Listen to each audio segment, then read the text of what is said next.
Good evening. My name is Tara Arnett. I live at 2124 McIntosh Drive. Tonight you're going to hear a lot of public comments, and many will revolve around a single theme. Special education in the Columbia Public Schools is broken. Teachers are afraid and not properly trained. Parents must secretly record, and many of them are doing so. Senior staff are unresponsive to concerns, and junior staff are fearful for their jobs. Let me repeat that. Special education in the Columbia Public Schools is broken. The largest department in the school district is underserving its population, even though the staff-to-student ratio is less than 1:4. You, as a board, have an opportunity to change that. You have an opportunity to make changes to discriminatory policies and to ineffective leadership. Legislators are ready to file bills, lawsuits are being prepared, and policy legal violations have been uncovered. Special education in the Columbia Public Schools is broken. Listen to the parents tonight, listen to the students tonight, listen to them, and please work to serve our community.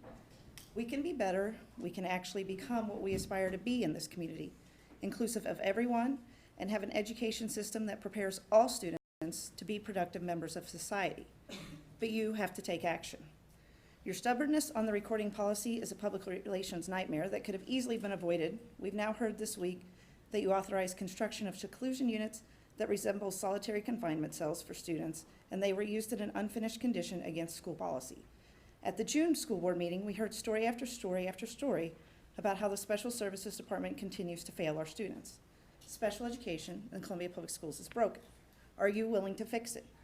Because as voters, as parents, as constituents, as students, as community members, we're not willing to stay silent about it any longer.